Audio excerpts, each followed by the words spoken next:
Hello everyone, this is Rishabh Singh and I welcome you all on Study IQ platform. I am hoping that your studies are going very well and you are preparing for your upcoming examinations, be it UPSC or any other state examinations. उम्मीद करता हूँ कि पढ़ाई बहुत अच्छे से चल रही होगी और आप सबको पता है कि मैं आपको डेली करंट अफेयर्स के जो भी इंपॉर्टेंट टॉपिक्स होते हैं उसको समझाने की कोशिश करता हूँ। ये हमारी नई सीरीज़ है, ये हमारी नई इनिशिएटिव है जहाँ पे हमारी कोशिश रहती है कि एक ही वीडियो में आपको उस टॉपिक के रिलेटेड पूरी हॉलिस्टिक जानकारी हो जाए ताकि मेंस एंड प्री जो भी उस टॉपिक से रिलेटेड इन्फॉर्मेशन है वो आपके लिए इंपॉर्टेंट हो जाए। तो आज जो वीडियो में हम चीज़ पढ़ेंगे वो है आपका भारत का सेमीकंडक्टर के मिशन के बारे में कि किस तरीके से इंडिया में सेमीकंडक्टर की मैन्युफैक्चरिंग होनी चाहिए, क्या क्या किन सेक्टर्स पे ध्यान देने चाहिए और भारत का जो इंडिया सेमीकंडक्टर मिशन जो कि 2021 में लॉन्च हुआ था उसके भी कुछ इंपॉर्टेंट फैक्ट्स देखेंगे, इंपॉर्टेंट पॉइंट्स देखेंगे। क्योंकि क्या होता है कि ये जो आर्टिकल है, ये जो पीछे आर्टिकल है, ये द हिंदू में आया हुआ है और ये तो आपका मेंस के लिए काम आ जाएगा। पर क्या होता है कि स्कीम्स के क्वेश्चंस पूछे जाते हैं आपके 2021 प्रीलिम्स में, तो उसमें हम जो इंडिया सेमीकंडक्टर मिशन है 2021 उसके भी कुछ इंपॉर्टेंट पॉइंट्स देखेंगे, तो होलिस्टिकली कवर करने की कोशिश करेंगे। तो स्टार्ट करते हैं वीडियो को। हाँ, सेशन में आगे बढ़ने से पहले मैं आपको बार बार बोलता हूं कि कोई भी डाउट हुआ करे तो आप कमेंट्स कर सकते हैं क्योंकि कमेंट्स को मैं मॉनिटर करता हूं, तो कमेंट जरूर किया करिए। अगर आपको अच्छा लग रहा है तो भी बताइए, कोई डाउट है तो भी बताइए, क्योंकि क्या होता है कि आप जितने कमेंट्स करोगे तो मुझे पता चलता है कि ये जो सीरीज़, ये जो इनिशिएटिव्स मैं लेके आ रहा हूँ वो आपके प्रिपरेशन में कितनी ज़्यादा हेल्प कर रही है। और ये जो भी मैं टॉपिक्स लेके आता हूँ ये यूपीएससी और कोई भी अदर स्टेट सर्विसेज की आप तैयारी कर रहे हो वो दोनों के लिए रेलेवेंट होता है। क्योंकि जीएस की बात करें तो जीएस के ऑलमोस्ट जो सब्जेक्ट्स हैं वो सेम ही होते हैं, डिफर कर जाता है यूपीएससी और स्टेट सर्विसेज में कि स्टेट की थोड़ी सी जीके, ज्योग्राफी, हिस्ट्री, ये सारे क्वेश्चंस आते हैं, बट उसके अलावा मोर ऑफ लेस जो जीएस पार्ट है वो आपका सिमिलर ही रहता है। तो ये मत सोचिएगा कि ये सिर्फ यूपीएससी या किसी पर्टिकुलर स्टेट सर्विसेज के लिए, ये कॉम्बो के लिए आप किसी भी एग्जाम की तैयारी कर रहे हैं, कोशिश रहेगी, उम्मीद रहेगी कि आपको ये हेल्प करेगा।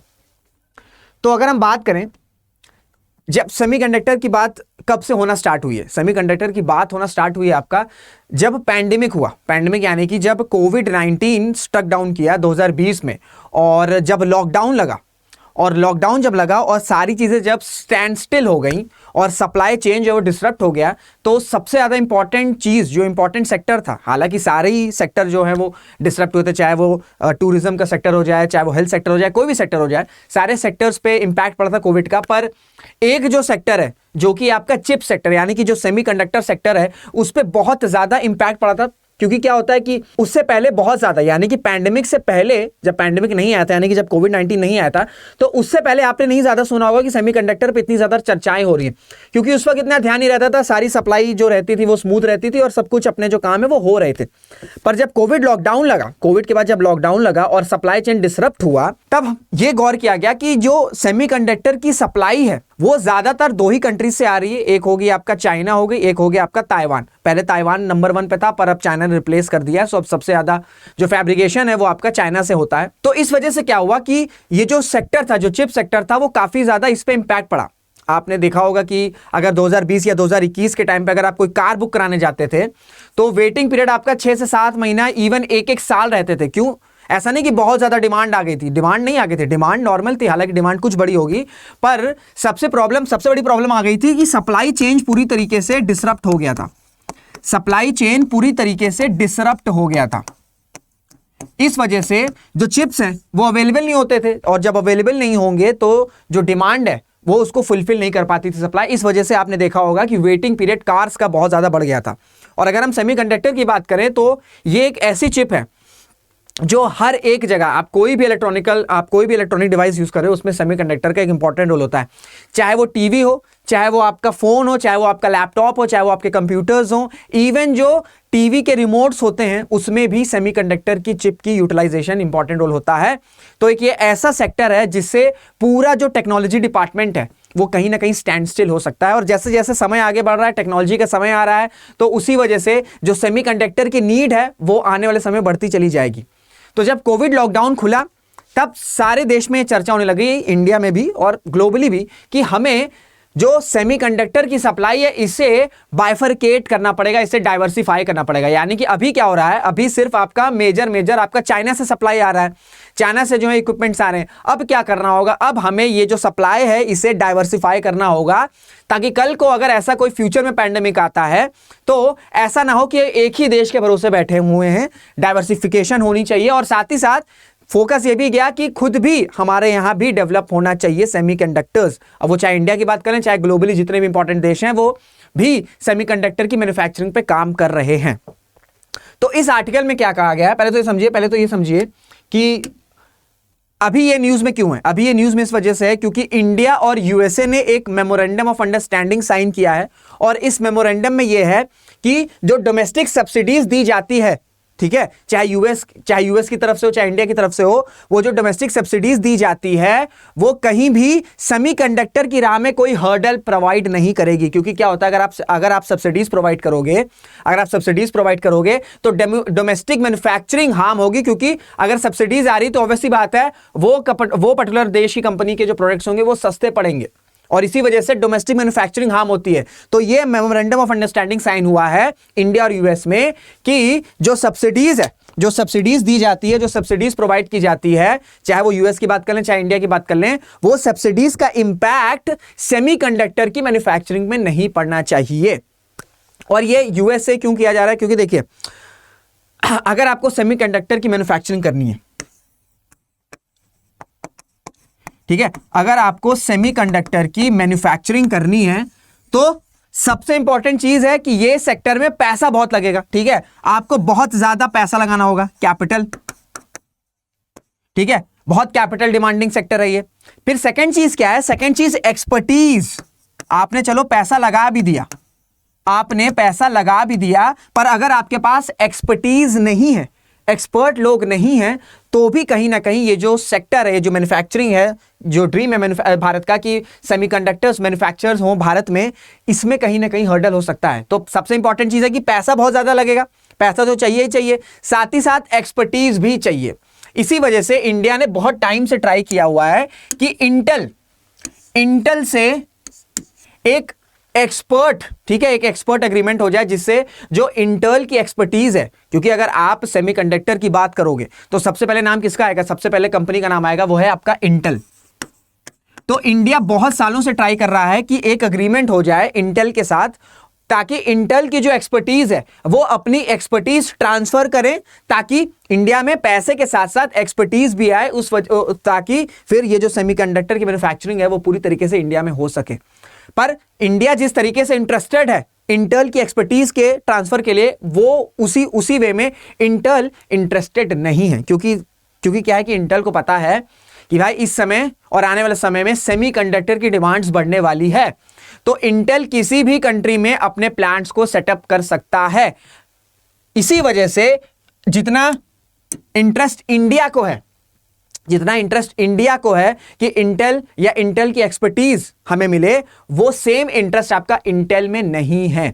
इस वजह से ये जो आर्टिकल है, जो मैंने आपको आर्टिकल दिखाया है, जो कि आज द हिंदू में आया है, इसमें यही बता रहा है कि हमें और कौन जगहों पे फोकस करना चाहिए। अगर इंटेल जो है अपनी एक्सपर्टीज में इंटरेस्टेड नहीं है तो हमें और किन जगहों पे फोकस करना चाहिए। तो मेन आपका जो समराइजेशन है वो यही है कि हम जो है बहुत टाइम से इंटेल की एक्सपर्टीज से चाह रहे हैं कि एक्सपर्टीज ट्रांसफर हो जाए, पर वो सेम इंटरेस्ट जो है वो इंटेल का नहीं आ रहा, क्योंकि इंटेल को पता है कि सेमीकंडक्टर्स की डिमांड बढ़ने वाली है, तो हम किसी भी देश में, किसी भी छोटे देश में या किसी भी ऐसे देश में अपने प्लांट को सेटअप कर सकते हैं।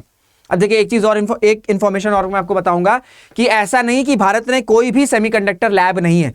सेमीकंडक्टर एक लैब है, आपकी सेमीकंडक्टर लैबोरेटरी एक सेटअप हुई थी आपकी 1983 में, ये अभी भी है, ये मोहाली में सेटअप की गई थी। उस वक्त की जो सेंट्रल गवर्नमेंट थी उनके द्वारा सेटअप किया गया था, और ऑब्जेक्टिव ये था, जब 1983 में सेटअप किया जा रहा था सेमीकंडक्टर लैबोरेटरी, ऑब्जेक्टिव ये था कि यहीं से आपका जो है सेमीकंडक्टर के चिप्स वगैरह बनाए जाएंगे, और एक बार जब समय आगे बढ़ेगा और जब एक्सपर्टीज आ जाएगी तो हम एक्सपोर्ट भी करेंगे। पर ये डिजायर्ड टारगेट को जो लैब है वो नहीं फुलफिल करवाया। और जब 1991 में एलपीजी रिफॉर्म्स हुए, आपको पता है ना, लिबरलाइजेशन, प्राइवेटाइजेशन एंड ग्लोबलाइजेशन, इनके जब रिफॉर्म्स हुए 1991 में, तो बहुत सी कंपनीज सेमीकंडक्टर लैब से इक्विपमेंट्स लेने के बजाय इंपोर्ट में ज्यादा जल्दी इंपोर्ट्स को ज्यादा प्रेफर करने लगे, क्योंकि इजीली अवेलेबल हो जा रहे थे और दाम भी कम देने पड़ रहे थे। तो इस वजह से ऐसा नहीं कि इंडिया ने कोई भी लैब सेटअप नहीं है, सेमीकंडक्टर लैब सेटअप है जो कि आपकी करी गई थी 1983 में, मोहाली में है, पर ये उतना डिजायर्ड रिजल्ट्स जो है वो नहीं रिलीज कर पाए, या जो ऑब्जेक्टिव थे वो इतना नहीं रिलीज कर पाए। अब ये जो आर्टिकल है, जिसमें जो आर्टिकल है, जो ऑथर है, जो राइटर है, वो उनका मानना ये है कि देखिए, अगर आप सेमीकंडक्टर को समझोगे, ठीक है, अगर आप सेमीकंडक्टर को समझोगे तो इसमें डिफरेंट डिफरेंट साइजेस होते हैं, इसमें डिफरेंट डिफरेंट साइजेस होते हैं। ठीक है, कोई चिप्स बहुत बड़े होते हैं, कोई चिप्स बहुत ज्यादा छोटे होते हैं। अब आप अगर 10 से 15 साल पहले चले जाओ तो जो मॉनिटर्स रहते थे, जो डेस्कटॉप रहते थे, तब लैपटॉप इतना ज्यादा चलन में नहीं था। तब डेस्कटॉप्स यानी कि कंप्यूटर्स, पीसी रहते थे। तो पीसी के आप स्क्रीन जब देखोगे तो वो बहुत ज्यादा थिक होती थी, उसे सीआरटी स्क्रीन्स कहते थे। आपको अगर शायद पता हो तो उसे क्या कहते थे, उसे सीआरटी स्क्रीन्स कहते थे या सीआरटी मॉनिटर्स कहते थे। तो वो बहुत ज्यादा थिक होते थे, बहुत ज्यादा उनके जो बेजल्स होते थे वो बहुत ज्यादा थिक होते थे। क्यों? क्योंकि जो चिप्स यूज होती थी वो साइज में बड़ी होती थी, वो साइज में बड़ी होती थी। पर जैसे जैसे समय आगे बढ़ता चला गया, आप देखोगे कि जो मॉनिटर्स की साइज, जो थिकनेस है वो स्लिम होती चली गई, वो स्लिम होती चली गई है। ठीक है, अगर आप गूगल पे फोटो सर्च करोगे कि फोटो ऑफ फर्स्ट कंप्यूटर, तो आप देखोगे बहुत बड़ा था, वो बहुत ज्यादा बड़ा था। समझ लो कि एक रूम के हिसाब से वो था, वो इतना बड़ा था, क्योंकि उस वक्त उतने बड़े बड़े सेमीकंडक्टर्स थे। पर जैसे जैसे समय आगे बढ़ता चला गया, छोटे छोटे सेमीकंडक्टर्स का जो है वो इन्वेंशन होती चली गई। इसी वजह से आप देख रहे हो कि चाहे फोन हो जाए, फोन्स भी आज की डेट में बहुत ज्यादा स्लिम आने लगे हैं, लैपटॉप्स बहुत ज्यादा स्लिम आने लगे हैं, इवन टीवीज बहुत ज्यादा स्लिम आने लगी। पहले देखा करोगे, जो पहले की बात करें, अगर हम स्टार्ट ऑफ 21st सेंचुरी की बात करें या towards the late of 20th century की बात करें, तो टीवी बहुत ज्यादा थिक हुआ करते थे। क्योंकि उसमें बहुत बड़े साइज के आपके सेमीकंडक्टर्स के चिप्स लगा करते थे। पर जैसे जैसे समय आगे बढ़ता चला गया, टेक्नोलॉजी का इन्वॉल्वमेंट होता चला गया, इवॉल्व होता चला गया, उसी के साथ साथ चिप्स की साइज छोटी होती चली गई। और जैसे जैसे चिप्स की साइज छोटी होती चली गई, जो आपके मॉनिटर्स हैं या जो लैपटॉप्स हैं, उनकी जो थिकनेस है वो भी स्लिम होती चली गई। अब देखिए, हम जो इंटेल से एक्सपर्टीज चाह रहे हैं, इंटेल क्या करता है, इंटेल जो है वो सेमीकंडक्टर्स के जो चिप्स हैं, जो सेमीकंडक्टर्स के चिप हैं, ठीक है, वो छोटे छोटे साइजेस में मैन्युफैक्चर करता है। तो इंडिया यही चाह रहा है, इंडिया का एक्सपर्टीज लेने का ऑब्जेक्टिव ये है इंटेल से, कि इंडिया में भी ये जो छोटे साइज के चिप्स हैं उनकी मैन्युफैक्चरिंग हो सके, ताकि फोन्स हो, टीवीज हो, मॉनिटर्स हो, लैपटॉप्स हो, रिमोट्स हो, उसमें जो है वो मैन्युफैक्चरिंग भारत में ही हो सके। पर अब ये जो छोटे चिप्स बनाने का इन्वेंशन होता है, या जो छोटे चिप्स को बनाने की मैन्युफैक्चरिंग होती है, एक तो इसमें बहुत ज्यादा पैसा लगता है, साथ ही साथ इसमें एक्सपर्टीज बहुत ज्यादा नीड रहती है। क्योंकि अगर आपको कुछ बहुत छोटा बनाना है, ठीक है, अब सेमीकंडक्टर की चिप भले ही छोटी हो पर वो बहुत पावरफुल होती है, तो आपको बहुत ज्यादा पावर देनी है और साइज भी छोटा रखना है, तो उसमें बहुत ज्यादा एक्सपर्टीज लगेगी, साथ ही साथ बहुत ज्यादा पैसा लगेगा। तो इस आर्टिकल में यह फोकस किया गया है कि इंडिया जो है अभी क्या कर सकता है, अभी बड़े साइज चिप्स पे फोकस कर सकता है, यानी कि वैसी चिप्स, ऐसे सेमीकंडक्टर्स जिनकी चिप्स की साइज बड़ी है, जिनकी चिप्स की साइज जो है वो बड़ी है, और वो कितनी बड़ी है, वो है आपका 180 नैनोमीटर से ऊपर। ठीक है, जितनी भी सेमीकंडक्टर की चिप्स जिनकी साइज 180 नैनोमीटर से बड़ी है, उसमें क्या होता है कि लेसर इन्वेस्टमेंट लगता है, पैसा कम लगता है, और जो रिजल्ट होता है वो भी आपका जल्दी आता है, और जो रिजल्ट्स होते हैं वो श्योर शॉट होते हैं। अब आप ये पूछोगे कि ये बड़े चिप्स, जब आप कह रहे हो कि टेक्नोलॉजी के साथ, समय के साथ टेक्नोलॉजी इवॉल्व हो रही है और छोटे छोटे चिप्स बन रहे हैं, तो ये बड़े सेमीकंडक्टर चिप्स जो बनाएगा भारत, अगर बनाएगा तो ये कहां काम आएंगे? देखिए, सिर्फ फोन ही नहीं है, हम और जगह भी सेमीकंडक्टर का यूज कर सकते हैं। और सबसे इंपॉर्टेंट चीज है, अगर हम बड़े साइज के सेमीकंडक्टर चिप्स पे फोकस करेंगे, तो जो इलेक्ट्रिक व्हीकल्स है, आई होप आपने इसका नाम सुना होगा, ईवीज, आपको पता है क्या होता है, इनमें सबसे ज्यादा यूज होते हैं आपके जो चिप्स की साइज होती है वो बड़ी होती है। तो इसमें हम फोकस कर सकते हैं। यानी कि कुल मिला के कहना यह है कि जो छोटी साइज की सेमीकंडक्टर चिप्स पे बनाने की एक्सपर्टीज है, एक तो उसमें पैसा बहुत ज्यादा लगेगा, ऊपर से रिजल्ट्स भी कम टाइम में आएंगे। उसके कंपेयर में भारत क्या कर सकता है, अकॉर्डिंग टू दिस आर्टिकल, वो ये कर सकता है कि भारत को अपना फोकस बड़े साइज के सेमीकंडक्टर्स की चिप्स पे रखना चाहिए, और जिनकी साइज 180 नैनोमीटर से बड़ी हो। तो इससे क्या होगा, इससे यह होगा कि लेसर इन्वेस्टमेंट्स लगेंगे, और साथ ही साथ जो रिजल्ट है वो भी जल्दी आता चला जाएगा। और साथ ही साथ इसके, एक तो इस पे फोकस करना है, और साथ ही साथ क्या करना है, साथ ही साथ सरकार को सब्सिडीज प्रोवाइड करनी है। आई होप आपने शार्क टैंक देखा होगा, ठीक है, shark tank season 1, shark tank season 2 पूरा नहीं देखा होगा तो कुछ ना कुछ एपिसोड्स तो देखे होंगे। अगर नहीं भी देखें तो आपको पता होगा कि शार्क टैंक क्या है। क्योंकि आज की डेट में जो ये डेकेड है, ये डेकेड ऑफ एंटरप्रेन्योर्स कहा जा रहा है। एंटरप्रेन्योर्स यानी कि जो खुद के बिजनेसेस करते हैं, और एंटरप्रेन्योर्स का मतलब ये होता है कि कुछ ऐसे लोग बिजनेस करते हैं जो कोई ना कोई चीजें सॉल्व कर रहे हैं, किसी प्रॉब्लम का सोल्यूशन ला रहे हैं। मेन जो डेफिनेशन होती है एंटरप्रेन्योरशिप की वो ये होती है कि किसी की समाज में कोई प्रॉब्लम है, उसको सॉल्व करने के लिए कोई बिजनेस या कोई स्टार्टअप लगाया गया है, उसे कहते हैं एंटरप्रेन्योरशिप, जो करेक्ट डेफिनेशन होती है। बाकी तो सभी एंटरप्रेन्योर्स हैं आज की डेट में। खैर, टॉपिक पे आते हैं। तो शार्क टैंक में जितने भी आपने पिचेस देखी होंगी, उसमें कोई भी स्टार्टअप ये लेके नहीं आ रहा है कि हमें सेमीकंडक्टर का प्लांट सेटअप करना है। क्यों भैया? क्योंकि इसमें बहुत ज्यादा पैसा लगता है। ठीक है, बहुत ज्यादा पैसा लगता है। करीब अगर हम रफली डेटा के हिसाब से देखें तो कई ऐसे रिपोर्ट्स हैं जिसमें $10 बिलियन तक का पैसा या कैपिटल इन्वेस्टमेंट लग सकती है अगर आपको एक सेमीकंडक्टर का प्लांट सेटअप करना है। तो भाई इतना ज्यादा अगर पैसा लगेगा तो उससे कम करने के लिए क्या फायदा है उसको? जब तक सरकार सब्सिडीज प्रोवाइड नहीं करेगी तो लोग इस सेक्टर में ज्यादा से ज्यादा उतरेंगे ही नहीं। और स्टार्टअप एक ऐसी लाइन है जहां पे अगर आप सब्सिडीज प्रोवाइड करोगे तो बहुत सा एक स्टार्टअप की कैपेसिटी भारत में जहां पे सेमीकंडक्टर के स्टार्टअप्स भी हो सकते हैं, बशर्ते शर्त यह है कि सब्सिडीज का जो अमाउंट है वो ज्यादा रखना पड़ेगा। तो अगर हम इस आर्टिकल को समराइज करें तो दो इंपॉर्टेंट फोकस है। सबसे पहले फोकस ये बोला गया है कि भारत को बड़े साइज के सेमीकंडक्टर चिप्स पे फोकस करना चाहिए जिनकी साइज 180 नैनोमीटर से बड़ी है। क्यों? क्योंकि उसमें एक तो पैसा कम लगता है, साथ ही साथ रिजल्ट्स भी जल्दी आ सकते हैं। और ऐसे जो बड़े साइज के सेमीकंडक्टर्स के चिप्स हैं वो कहां सबसे ज्यादा यूजफुल होंगे? वो होंगे आपके इलेक्ट्रिक व्हीकल्स यानी कि ईवीज में। और ईवीज आप जान रहे हो कि आने वाले टाइम में ईवीज का जो चलन है वो बढ़ता चला जाएगा, क्योंकि भाई क्लाइमेट चेंज एक सबसे बड़ी रियलिटी है और हमें लिटरली क्लाइमेट चेंज के ऊपर काम करना पड़ेगा। हमें फॉसिल फ्यूल्स का जो यूज है वो ड्रास्टिकली कम करना पड़ेगा, क्योंकि आपको पता है कि चाहे अभी अप्रैल स्टार्ट हो गया है, टुवर्ड्स एंड ऑफ मार्च चल रहा है और दिल्ली अगर एनसीआर में हो तो यहाँ बारिश हो रही है। तो क्लाइमेट चेंज जो है वो पूरी तरीके से रियलिटी है। तो ईवीज का जो चलन है वो आने वाले सालों में बढ़ने वाला है। तो सेमीकंडक्टर की साइज जो बड़ी है वो इलेक्ट्रिक व्हीकल्स में काम आ सकती हैं। साथ ही साथ दूसरा कहां फोकस करना चाहिए? दूसरा फोकस करना चाहिए कि सरकार को, यानी कि जो सेंट्रल गवर्नमेंट है, इवन स्टेट गवर्नमेंट्स भी, उनको सब्सिडीज प्रोवाइड करनी चाहिए ताकि ज्यादा से ज्यादा जो मैन्युफैक्चरिंग है वो आपका, या जो मैन्युफैक्चरिंग प्लान है, बहुत बड़े प्लान की जरूरत नहीं है, छोटे ही हो सकते हैं, पर उसके लिए आपको सब्सिडीज प्रोवाइड करनी पड़ेगी, स्कीम्स लानी पड़ेगी और एक स्मूथ रफवे बताना पड़ेगा, पाथवे दिखाना पड़ेगा कि हाँ भाई आप आइए और आपको सब्सिडीज प्रोवाइड की जाएगी and you will start your own semiconductor plant. तो ये जो आर्टिकल का समराइजेशन, उसमें ये दो चीजों पर फोकस किया गया है। अब इसके अलावा मैं और भी कुछ इन्फॉर्मेशन दूंगा, क्योंकि देखिए मेरा ये रहता है कि न्यूज़ के अलावा जितने भी इंपॉर्टेंट चीज़ें उनको भी आपको बता दूं। तो जब मैं इस आर्टिकल को पढ़ रहा था तो उसमें एक टर्म बहुत बार मैंने देखा, एक टर्म जो कि था आपका मोर देन मूर। ठीक है, मोर देन मूर।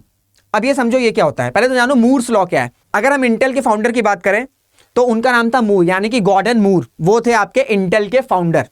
तो इनका मानना यह था कि जैसे जैसे समय आगे बढ़ेगा रेजिस्टेंस और कैपेसिटर्स जो है उनकी मात्रा बढ़ेगी, उसी वजह से जो आपकी स्पीड है सेमीकंडक्टर्स की वो बढ़ती चली जाएगी और इसी वजह से जो कॉस्ट है सेमीकंडक्टर का वो कम होता चला जाएगा। यानी कि Moore law states that the number of transistors on a microchip doubles every 2 years, यानी कि हर दो साल में जो ट्रांजिस्टर्स है माइक्रोचिप में वो डबल होते चले जाएंगे और उससे क्या होगा कि उसी सेम चिप की जो स्पीड है और जो कैपेबिलिटी है वो बढ़ती चली जाएगी और प्राइस जो है वो ऑटोमेटिक कम होता चला जाएगा।